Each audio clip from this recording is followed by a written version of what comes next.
Situasi pandemi COVID-19 tidak menjadi penghalang untuk terus memajukan sumber daya manusia Indonesia. Kemendikbud dengan cepat merealokasikan anggaran untuk memulihkan kondisi, mencegah penyebaran COVID-19, memastikan agar pembelajaran tetap berlangsung meski dari rumah, dan melatih guru agar lebih adaptif dan inovatif. Berbagai terobosan kebijakan juga dihadirkan Kemendikbud agar masyarakat maju, bangkit, dan pulih dari pandemi COVID-19. Di antaranya relaksasi pemanfaatan dana BOS, subsidi bantuan kuota data internet, bantuan subsidi upah bagi pendidik dan tenaga kependidikan non-PNS, apresiasi pelaku budaya, penyesuaian uang kuliah tunggal, dan penerbitan kurikulum darurat.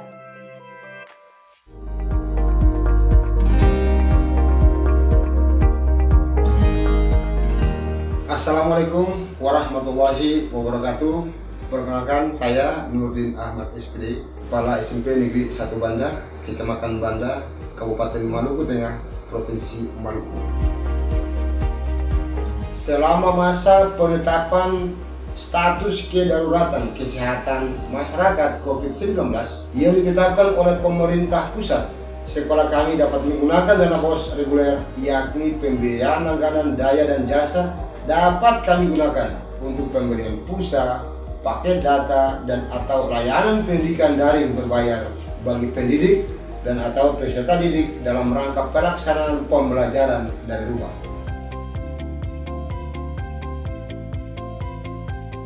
Perkenalkan, saya Haris Munandar, mahasiswa Universitas Tanjung Pura, Fakultas Teknik Informatika. Saya berasal dari Kecamatan Sambas, perkuliahan diadakan secara daring. Hal itu membuat saya harus selalu memenuhi kebutuhan kuota untuk melakukan perkuliahan. Apalagi dalam seminggu dapat dilakukan sebuah pertemuan. Untungnya pemerintah mengetahui hal tersebut dan mengeluarkan kebijakan yang berupa bantuan kuota sebesar 50 GB untuk mahasiswa. Hal ini sangat membantu saya dan kedua orang tua saya. Kedepannya, saya harap pemerintah, terutama Kemendikbud, selalu memprioritaskan apa yang diperlukan di dunia pendidikan. Anak saya bersekolah di TK Islam 2 Kauman Pati, Jawa Tengah. Kebijaksanaan kuota belajar gratis sangat membantu kami sebagai orang tua karena masa pandemi menuntut orang tua lebih giat mencari terobosan-terobosan yang bisa menutup kebutuhan keluarga. Sedangkan saya sebagai guru honorer didik selalu mendorong anak untuk mengikuti pembelajaran daring dengan telaten dengan cara mencari materi-materi yang ada di internet dan sekiranya dapat membantu pembelajaran. Dengan demikian, pemberian kuota belajar gratis dari pemerintah sangatlah membantu pembelajaran daring untuk ketiga anak saya.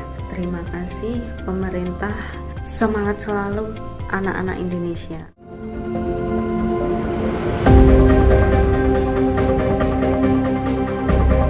Saya guru honorer yang bekerja di dua tempat, yaitu SMP dan SMA. Saya menggunakan Google Classroom untuk pembelajaran daring. Biasanya sebelum pandemi saya berjualan roti yang saya titipkan di kantin atau di koperasi. Semenjak COVID saya tidak bisa berjualan roti karena memang kantin ini harus ditutup. Pada masa pandemi ini saya melakukan proses belajar mengajar secara virtual atau secara daring. Terkait dengan bantuan subsidi upah yang dikeluarkan oleh pemerintah, saya sangat bersyukur sekali karena sangat membantu dalam mencukupi atau melengkapi proses belajar mengajar yang saya lakukan sekarang.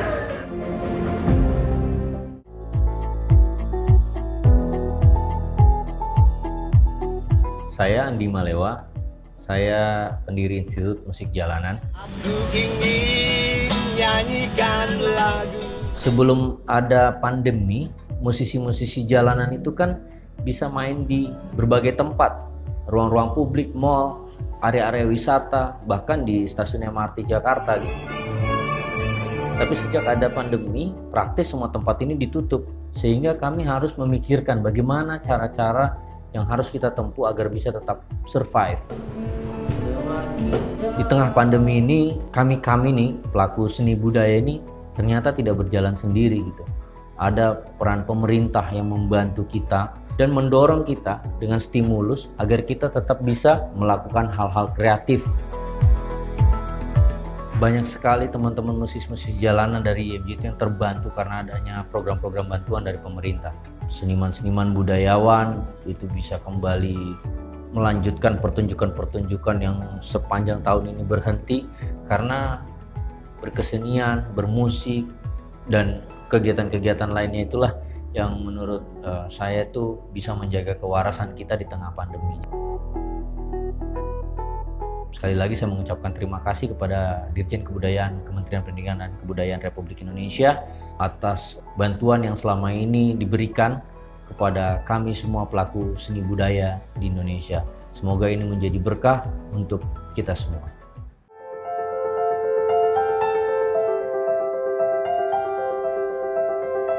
Nama saya Rezeki Dewi Ratnaswari, mahasiswa Universitas Sultan Ageng Tirtayasa dari jurusan S1 Akuntansi angkatan 2019 semester 3. Saya di sini kuliah di Untirta yaitu sebagai anak rantau dari desa, dari Kota Bojonegoro. Jujur saja, saya di kampus terkena UKT sebesar 5 juta per semester. Menurut saya dengan UKT tersebut itu masih sangat memberatkan saya dan keluarga saya. Akibatnya saya harus bekerja sampingan yaitu sebagai pelatih tari jika ada event-event tertentu, dan kondisi saya sendiri sebagai anak yatim, apalagi ibu saya sedang sakit. Jadi saya berpikir dengan UKT tersebut mungkin saya harus cuti kuliah atau paling parah saya harus putus kuliah.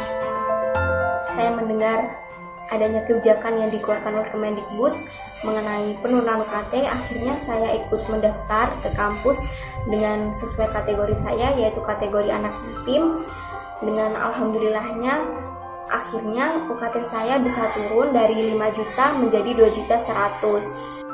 Dengan adanya kebijakan yang dikeluarkan oleh Kemendikbud, menurut saya sangat-sangat memberi dampak positif bagi mahasiswa. Harapan saya ke depannya mengenai kebijakan tersebut semoga masih tetap bisa lanjut, apalagi masa pandemi ini belum usai.